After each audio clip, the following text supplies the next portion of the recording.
Yeah. I mean, it's 29 years old. Would you give him what he wanted if you're Liverpool? no. I think it's ridiculous. I don't understand it. You got to give him what he wants. I don't actually understand what that means. I mean, so what's he wants? If he wants £1 million a week, you give him $1 million. You break your wage structure, and then you got every player banging on your door. Well, certainly, whatever the £1 million a week, you're certainly breaking your wage structure. Absolutely, you are. I don't think you can do it, because you can't. Anybody who comes through the door there, you can't sit them down and look them in the eye and say, "Look, there's a wage structure. We'd love to give you one, but we have a wage structure. This football club, and this is as much as we can give you." I mean, that goes out the door. Once you go down that road, it's all over. Well, I hear you, but that's also a lie. Liverpool could pay a lot more in wages if they wanted to. They just have their wage structure. Well, exactly. Wage structure, but they could pay more. They could up the general wage bill to keep Salah and to keep other players happy. Of course they could. They could give him exactly what he wanted. I wouldn't personally, to be honest with you. My attitude towards it is, I feel as if at the moment, if you want to go down this road, I feel as if Liverpool have gone as far as they can, and I think Liverpool are pushing as much as they can. This isn't a situation which you have with other clubs, professionals, young players, where clubs are trying to get them on the cheap. Trying to get him on the cheap on a contract, give him peanuts, take advantage. A lot of clubs generally do. Yeah. I think everybody agrees that's not the case with Mo Salah, is it? Liverpool want to keep him. They're desperate to keep him. And I feel as if Liverpool are pushing as much as they can. What's that number? It might be like 300 grand a week. That's as much. I think they've gone as far as they can go. Maybe he's looking for 4, give or take. Wherever that number is, it doesn't really matter. I just feel as if at the moment, if that's where we are, Mo Salah's come out, and I don't like the comments he's come out with.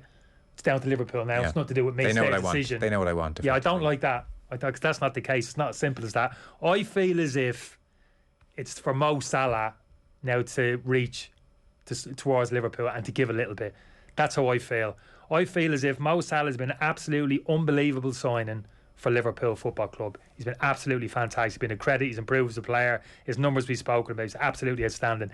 Big part of Liverpool's success the last couple of years. Champions League, league title, the whole shebang. Yak. But hang on but let me finish. Just let me finish. Shoot, yeah, go on. But Liverpool, in just equal measure, have been good for Mo Salah. Agreed. Mo Salah wasn't perceived to be the best player in the world when he arrived from Roma for the price that he did.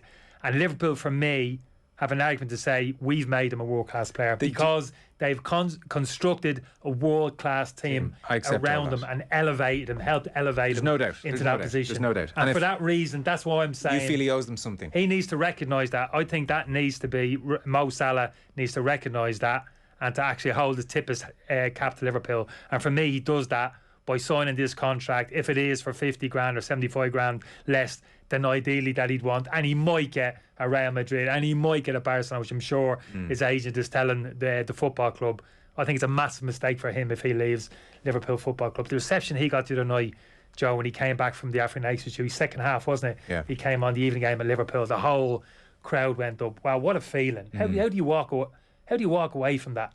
50 grand, 100 grand a week surely it can't matter. I hear where it's very hard to argue what you're saying in some respects, and yet Mo Salah will be entitled to think to himself, well, I agree with everything Kenny said there, and yet we are where we are.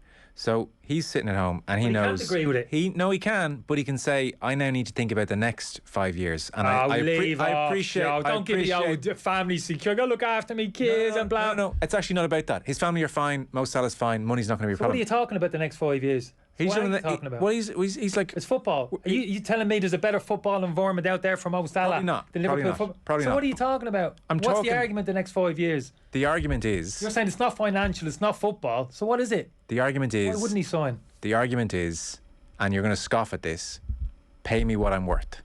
Oh, because that's weak. No. Because why should Mo Salah... What about pay me what's fair? Well, they can equate to the same thing. Because if Cristiano Ronaldo is getting 485 a week... I'm not having it. Well, Kenny, you have to have that because that's the market. I'm not having that argument. Listen. If you're going to reduce it, that argument, well, no. Forget it. But you see, here's the point. But if that's his thought process, show him the door. Get him out the door for 100 million in the summer and go and reinvest. They might have his price in there anyway. He's entitled to get paid market rate. Now, these are obscene things to say when you're talking about these sums. 300 with the market rate. Because here's the thing, Kenny. Why should Mo Salah not get that money? And why should John Henry get it instead? Like Liverpool have this, we have a wage structure. That's just this self-imposed thing to keep profits up for Fenway. I think it's a lot more simple than that. Kenny, there's so much money in the game. Why shouldn't Mo Salah be entitled to it? More so than John Henry. Why should Ronaldo get 485? Why should De Bruyne get 385? Why should David De Gea get 375? Why should Jadon Sancho get 350? There's always going to be somebody earning a little bit more. Sorry. I'm not finished yet, because this is the point. It's more than just somebody. Why should Jadon Sancho get 350?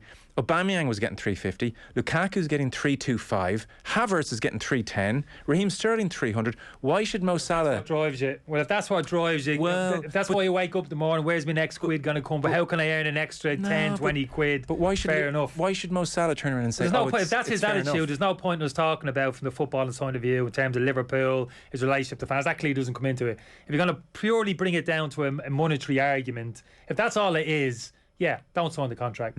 Don't sign the contract. Let them sell you, or see out the last year of your contract and go on a free and earn the big bucks, a bit like Mbappe. If that's what it comes down to, purely monetary argument, it's easy. It's an easy decision. Don't sign it. Don't sign it. Let the club sell you in the summer, or walk off in a free transfer the year after. But it's a massive mistake. He'll never find himself in a better position than he is from a footballing point of view. Yes, he can earn a few extra quid. How much money do you need, Joe? And it's a simple thing to say. How much money literally do you need? These sums are huge. This isn't the argument of like 20 years ago. I'd be speaking to somebody in the dressing room and sure, saying, no, I accept that. Look, I'm on 600 at the moment. They're only offering me another 200. I think I'm worth three. Sure. No, I accept that. Look, I got me rent on the flat and obviously the car pay.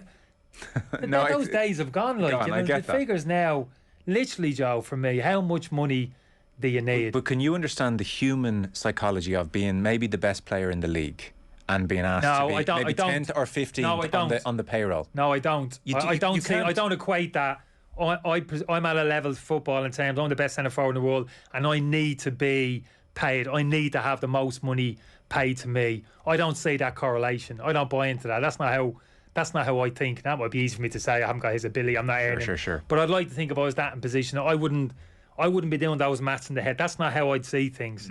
It really wouldn't. I'd be thinking. I don't think you would either, to be fair. I'm in a great place here. All I'd say to most, does he feel as if the club are pushing as far as they can? Are they looking to get me on the cheap, do me over? That's different. But if he genuinely feels, do Liverpool supporters feel as if Liverpool are trying to get him on the cheap? I don't think so.